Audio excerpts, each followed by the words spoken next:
You're welcome once again to this class.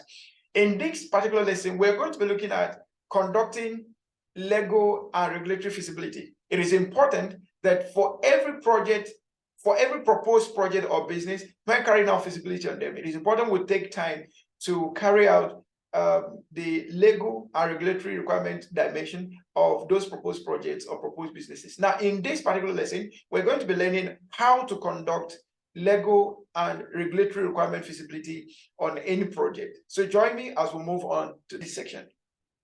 Hi, you're welcome back to this lesson. In this particular lesson, we're going to be looking at accessing legal and regulatory requirements. So we are going to establish how to conduct feasibility on legal and regulatory requirements for any given project or proposed business. Now let's move on.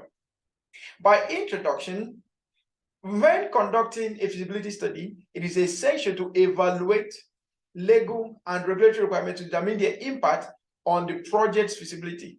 Now, when carrying out any proposed project, it is very, very important that we take the time to sort out the legal and regulatory requirement for that project. If not, that project can be stopped. That project can be impacted negatively. So the best bet is, before you start any project, ask the question of, what do I need to make sure that this project flourishes in terms of legal and regulatory requirement? Now, moving forward, failure to do so can result in legal liabilities, fines, and project delays, or even project cancellation. Therefore, a thorough analysis of the legal and regulatory landscape is crucial for making informed decisions and ensuring project success. Now, what are the processes involved here? Number one is to identify the applicable laws and regulations as regards to the project or business that you want to start. Every project, every business have their regulatory requirement, have their legal requirement. So be sure that you identify all the applicable laws and regulations in that regard, and then make sure you meet up with them. The next thing is to evaluate compliance requirement. What are the statutory requirements? What are the statutory requirements that you must meet up?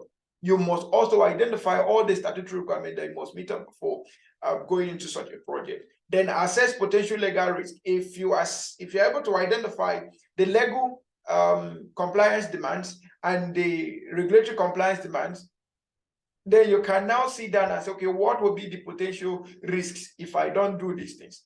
But it's important that you do your best to identify all of the legal and all of the laws and regulations and the compliance demands and be able to work with them. However, when working on a project, you'll find that there are ones that come first before the others. So you may have to prioritize. You may have to prioritize the laws and regulations and compliance demands, prioritize them in order for you to know where to start from, okay? All right, then the next thing is to evaluate the impact of the legal risks on stakeholders, okay? Assess or evaluate the impact of legal risks on stakeholders. Consider the changes in the laws and regulations.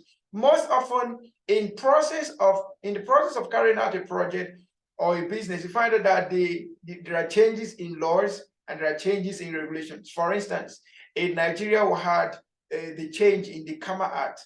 Okay, the Company and Allied Matter Acts. In 2020, we had that change.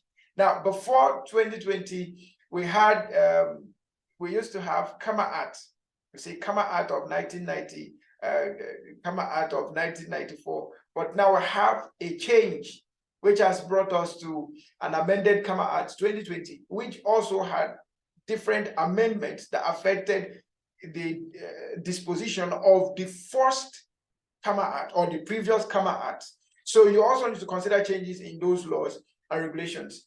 Okay, then engage legal and regulatory experts whenever you're conducting this. Now, key reminders that we need to put in mind as we begin to round up is, number one, evaluating legal and regulatory requirements involves consulting with legal experts to ensure that the proposed project complies with all relevant laws, regulations, and permits. So importantly, we remember that conducting feasibility is a teamwork. So make sure that you have in your team of experts, you have a legal affiliate that will provide the best legal advisory to your team on the particular project you're carrying on part-time. All right. It also involves assessing the potential impact of any proposed changes in regulations or legislations that may impact the project. This is very, very important.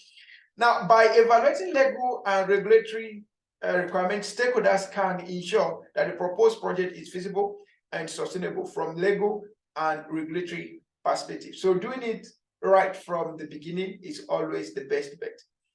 Now, let's move on to the next class, which will be on summarizing the findings. Thank you and see you in the next class.